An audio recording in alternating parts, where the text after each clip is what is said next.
नमस्कार दोस्तों, स्वागत है आपका टैली की अगली क्लास में। आज हम एक आपको छोटा सा कंसेप्ट बताएंगे। टैली के अंदर जीएसटी की रिटर्न को कैसे ऑटोमेटिक प्रिपेयर किया जाता है। हम परचेज और सेल्स की एंट्री ऑलरेडी कर चुके हैं। जो आपको अगर उसमें कुछ भी समझना हो, कुछ भी सीखना हो, आप उसके नीचे कमेंट कर सकते हैं। अदरवाइज हम आपको बताते हैं कि कैसे GSTR1 प्रिपेयर होती है और कैसे उसको सिस्टम पे अपलोड किया जाता है। अपलोड की वीडियो आपको लाइव किसी नेक्स्ट क्लास में मिलेगी, बट मैं आपको GSTR1 कैसे क्रिएट किया जाता है, उसमें क्या क्या चीजें आपको चेक करनी होती है, उसके बारे में मैं आपको बताऊंगा। तो आइए चलते हैं आपको लेके जी टैली के अंदर। देखिए आप हमने कुछ, मैं आपको पहले दिखाता हूँ। डिस्प्ले अकाउंट बुक्स लेजर में जाने के बाद, या हम डायरेक्टली सेल रजिस्टर में जाते हैं। यहाँ से अकाउंट बुक्स में सेल रजिस्टर पे जाने के बाद आपको कुछ एंट्रीज की हुई मिलेगी जो मैंने सेल्स इनवॉइस क्रिएट किए हुए हैं, आपको ये दिखे। उसके बाद अगर हम देखें परचेज रजिस्टर में, तो हमें यहाँ परचेज रजिस्टर और सेल रजिस्टर में आपको टोटली सेल और टोटल परचेज सारी की सारी एंट्रीज मिलने वाली हैं। अगर आपको इसके अलावा सारी की सारी एंट्रीज को देखना है किसी भी डेट वाइज, तो आपको डिस्प्ले में जाके और डे बुक में जाना होता है। एक इस डे बुक में आपको सिंगल डेट ऊपर दिखेगी, जो सिंगल डेट दिख रही है उस डेट की सारी एंट्रीज यहाँ पे आ जाएंगी। अगर आप पूरे साल की एंट्रीज देखना चाहते हैं तो Alt F2 करके आप पीरियड चेंज कर सकते हैं। एक जब जो पीरियड आप फ्रॉम टू डालेंगे उस डेट की सारी ट्रांजेक्शन आपको यहाँ रिफ्लेक्ट करेंगी। और उसके अलावा अगर आप इसको ब्लैंक छोड़ देंगे, फ्रॉम के अंदर जाने के बाद एक बार एस्केप डालें, फिर एंटर करें, फिर एक बार एस्केप डालें और फिर एंटर करें। अगर आप इन्हें ब्लैंक छोड़ देंगे तो आपका पूरा फाइनेंशियल ईयर जो सिलेक्टेड है उसकी एंट्रीज आपको यहाँ शो होंगी। देखिए आप यहाँ पे आपको रिसिप्ट, पेमेंट, अटेंडेंस, टोटली सारी ट्रांजेक्शन आपको रिफ्लेक्ट कर रही हैं। उसके अंदर वाउचर नंबर तक भी आपको दिए हुए हैं, जहां इनवॉइस नंबर हमने सेल्स इनवॉइस नंबर हमने कॉन्फ़िगर किया था तो उसकी भी डिटेल्स आपको शो हो रही हैं। तो आइए हम आपको लेके चलते हैं GSTR1 में। तो GSTR1 का ऑप्शन कहाँ मिलता है मैं आपको बता देता हूँ। यहाँ से शॉर्टकट कमांड से भी मैं इसके अंदर जा सकता हूँ। जैसे डिस्प्ले मोड रिपोर्ट, मैं डिस्प्ले में गया, उसके बाद आपको यहाँ मिलता है स्टैट्यूटरी रिपोर्ट। स्टैट्यूटरी रिपोर्ट में जाने के बाद आपको यहाँ मिलता है GST रिपोर्ट। GST रिपोर्ट में अगर आ जाएंगे तो यहाँ GSTR1 हमें अलग से मिलेगा। हम GSTR1 में जाएंगे तो आपको देखिए 1 मई से 31 मई की GST की रिटर्न ये है, और मैंने ट्रांजेक्शन आई थिंक 1 जून को की है। मुझे जून की GST की रिटर्न देखनी है तो मैं Alt F1 करूंगा और 1 जून से 30 जून की मैंने डेट इसके अंदर एंटर की। जैसे ही मैंने एंटर किया आप देखेंगे कोई भी ट्रांजेक्शन यहाँ एग्जिस्ट नहीं करती। क्यों नहीं एग्जिस्ट करती? क्योंकि आप ये देखिए अनसर्टेन ट्रांजेक्शन, करेक्शन नीडेड, हमारी यहाँ कुछ मिस्टेक्स हुई हैं, और जो मिस्टेक्स हुई हैं उसकी वजह से यहाँ पे हमारा डेटा आ ही नहीं रहा है। यहाँ देखिए not relevant for this return, इसका मतलब है कि यहाँ कुछ ट्रांजेक्शन एग्जिस्ट करती हैं जो आपकी जीएसटी की रिटर्न के लिए रिलेवेंट ही नहीं है। और इंक्लूडेड इन रिटर्न, एक भी ट्रांजेक्शन आपकी इस रिटर्न में इंक्लूड नहीं की गई है। टोटल 14 वाउचर हैं, जिसके अंदर 11 वाउचर आपके एग्जिट मतलब रिटर्न के लिए रिलेवेंट ही नहीं है, और 3 ट्रांजेक्शन ऐसी हैं जो रिलेवेंट हो सकती हैं बट आपकी करेक्शन नीडेड है। तो हमने जैसे इसके अंदर एंटर करेंगे तो आपको ड्रॉप डाउन के तरीके से यहाँ पे आपको बताएगा कि GST registration detail of the company are invalid और नॉट स्पेसिफाइड। जो भी एरर आपकी इस ट्रांजेक्शन में होंगी वो आपको यहाँ शो करेगा। हमने कंपनी का जीएसटी नंबर गलत डाला हुआ है, हमारे एस्टिमेट के हिसाब से हमने इमेजिनरी फिगर्स में क्रिएट किया था। दैट्स वाई इसको पता है कि वो जीएसटी नंबर रियल नहीं है, दैट्स वाई उसने ये गलत आपको बता दिया।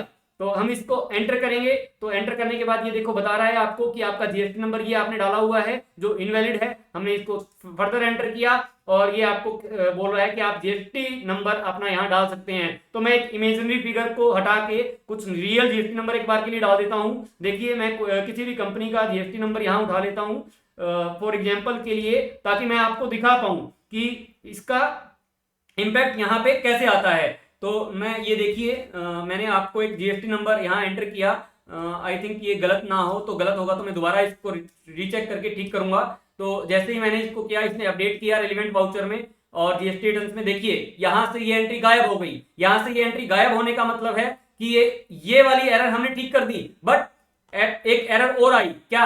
वो एरर ठीक होने के बाद इसने बताया applicable tax ledger is not selected. अगर मैं इस एंट्रीज के अंदर गया तो आप देखेंगे बैंक एंटरप्राइज को मैंने डॉलर की एंट्री जो फॉरेक्स की थी उसमें जीएसटी का इंपैक्ट नहीं लिया, ये एरर है। अगर आप अपनी रिटर्न इसके थ्रू रेडी कर रहे हैं तो आपको क्या करना पड़ेगा, इस एंट्री को भी ठीक करना पड़ेगा। मैं मान लेता हूं ये एंट्री मेरी जीएसटी से रिलेटेड नहीं है, इसको स्किप कर देता हूं। इसके अलावा मैं आपको बाकी ट्रांजेक्शन दिखाता हूं। देखिए अब इसने क्या बोला मेरे को, मैं अगर बाहर जाऊंगा तो 14 वाउचर टोटल हैं, जिसमें से इंक्लूडेड इन रिटर्न 2 को मैंने इंक्लूड किया है जो रेडी है किस लिए, अपलोड करने के लिए, और नॉट अपलोडेड, लेकिन अपलोड अभी तक नहीं हुए हैं। अगर आप एक बार इसको एक्सपोर्ट कर देंगे अपलोड के लिए तो ये टैली आपका व्यू सेव भी कर लेता है कि आप ये रिटर्न अपलोड कर चुके हैं। उसके बाद ये ऑप्शन भी आपको देगा कि अगर आप दोबारा से इसको एक्सपोर्ट करते हैं तो क्या मैं जो एक्सपोर्ट कर चुका हूं वो वाले बिल इनवॉइसेस भी मैं एक्सपोर्ट करूं, या सिर्फ जो बिल आपने चेंजेस किए हैं, जो इनवॉइस आपने चेंजेस किए हैं, क्या मैं उसी को एक्सपोर्ट करूं। तो आपको क्या करना है, आपने नोट रिलेवेंट, देखिए 14 वाउचर में से 11 वाउचर जो हैं वो रिलेवेंट नहीं है और 2 वाउचर इसने इंक्लूड कर लिए हैं और एक वाउचर क्या है जो करेक्शन अभी भी नीडेड है, इसको मैं इंटेंशनली स्किप कर देता हूं। ठीक है, उसके बाद आप नीचे आइए, B2B में आपको कोई बिल नहीं मिल रहा और आप और नीचे आइए, ये देखिए यहां आपने जितने बिल कॉन्फ़िगरेशन के साथ इकट्ठे डाले होंगे, मतलब सही से आपने डाले हैं तो आपके यहां रिफ्लेक्ट करेगा। B2B में कोई इनवॉइस होता तो वो यहां शो करता, B2C लार्ज इनवॉइस है तो यहां आएगा, एक्सपोर्ट इनवॉइस आपका यहां आएगा, कुछ credit note debit note registered party के लिए आपने क्रिएट किए हैं तो वो आपके यहां शो करेगा, कुछ आपने क्रेडिट और डेबिट नोट अनरजिस्टर्ड पार्टी के क्रिएट किए तो आपको यहां शो करेगा, कुछ अमेंड आपने किया है तो अमेंडेड B2B और B2C में आएगा, अमेंडेड एक्सपोर्ट इनवॉइस है तो वो यहां आएगा, अमेंडेड क्रेडिट डेबिट नोट है तो वो आपको यहां शो करना चाहिए, और amended credit note debit note unregistered का है तो यहां शो करना चाहिए। उसके बाद B2C का मैंने स्मॉल इनवॉइस क्रिएट किए हैं, कितने वाउचर काउंट 2 इनवॉइस मैंने क्रिएट किए हैं, बट पार्टी सिंगल है, इसने बताया आपको। और ये देखिए हम एंटर करेंगे, हरियाणा के अंदर हमने सेल किए दोनों इनवॉइस, 18% की आइटम है, आपको रेट वाइज भी क्रिएट करके देगा। उसके बाद आप नीचे आइए, नील रिलेटेड इनवॉइस कोई है तो आपका यहां शो होगा, अमेंडमेंट B2C की स्मॉल इनवॉइस की है तो यहां आएगी, टैक्स लायबिलिटी अगर आपने एडवांस के ऊपर क्रिएट की है तो आपको यहां शो करेगा, एडजस्टमेंट आपने कोई एडवांस की है तो यहां शो होगी, amendment tax liability advance receive की है, उसको अमेंड कर दिया आपने एडवांस वाले को तो वो भी यहां शो करेगा। और ऐसे करते करते आप अमेंडमेंट ऑफ एडजस्टेड एडवांस को, जो एडवांस के आपने जीएसटी भर दिया था उसको अगर एडजस्ट भी कर दिया, अमेंडमेंट उसके अंदर किया है तो वो आपका यहां शो करेगा। उसके अलावा HSN समरी आपको GST R1 में अपलोड करनी होती है, एंटर करें, देखिए आप HSN की समरी, HSN मेरा UQC नंबर में है, क्वांटिटी 15 है और टोटल अमाउंट मेरा और टैक्स रेट और टैक्सेबल अमाउंट और CGST और SGST आपको सब शो करेगा, आपको ये टोटल टैक्स अमाउंट भी शो करेगा। अब एस्केप करके मैं बाहर आता हूँ, मैं एक चीज और मैंने आपको दिखानी थी 1 जून से 30 जून, तो मैं आपको बिल्कुल लास्ट ऑप्शन में आ जाता हूँ, डॉक्यूमेंट समरी। देखिए डॉक्यूमेंट समरी सेल्स इनवॉइस मैंने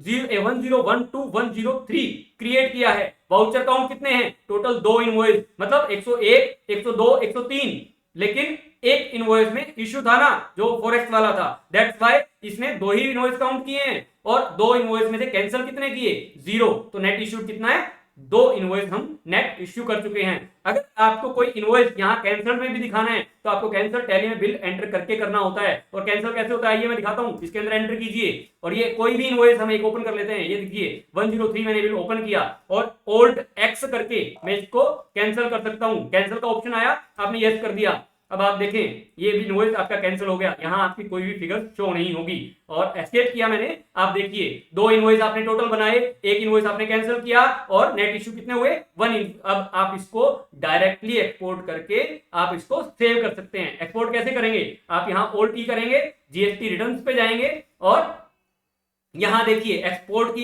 इंफॉर्मेशन आपके पास आ रही है तो यहां आप एक्सपोर्ट कर देंगे। एक्सपोर्ट कौन से फॉर्मेट में होगी, JSON फॉर्मेट में। और अगर आप हर फाइल का सेपरेट सेक्शन चाहते हैं, जैसे IFF आप अगर फाइल करते हैं तो आपको सिर्फ B2B की ट्रांजैक्शन चाहिए होती हैं, अगर B2B की ट्रांजैक्शन आपको चाहिए तो इसको यस करेंगे, अलग अलग मिल जाएगा आपको, तो आप ओनली B2B को भी अपलोड कर सकते हैं। और ये आपका फोल्डर पाथ है कहां पे ये सेव होगा, अगर आप इसको कॉन्फ़िगर करना चाहते हैं तो चेंज भी कर सकते हैं, और अगर आप इसको कॉन्फ़िगर करके JSON को भी चेंज करना चाहते हैं, किस फॉर्मेट में आपको चाहिए, अगर आपको किसी और फॉर्मेट में एक्सेल में किसी कहीं इंपोर्ट करने के लिए चाहिए, CSV फॉर्मेट में चाहिए तो आप वो भी आप इससे डायरेक्टली एक्सपोर्ट कर सकते हैं। ईच सेक्शन को एक्सपोर्ट करना तो आप डाल सकते हैं, फोल्डर का पाथ आप चेंज करना चाहें तो भी कर सकते हैं। और एक्सपोर्ट पे क्लिक करेंगे तो जैसे ही आप एक्सपोर्ट पे क्लिक करेंगे ये फाइल्स आपकी एक्सपोर्ट हो जाएगी और उसके बाद आप इसको डायरेक्टली ये देखिए यहाँ पे अपलोड होगी, आ जाएगी आपकी फाइल और इसको आप डायरेक्टली एक्सपोर्ट कर सकते हैं।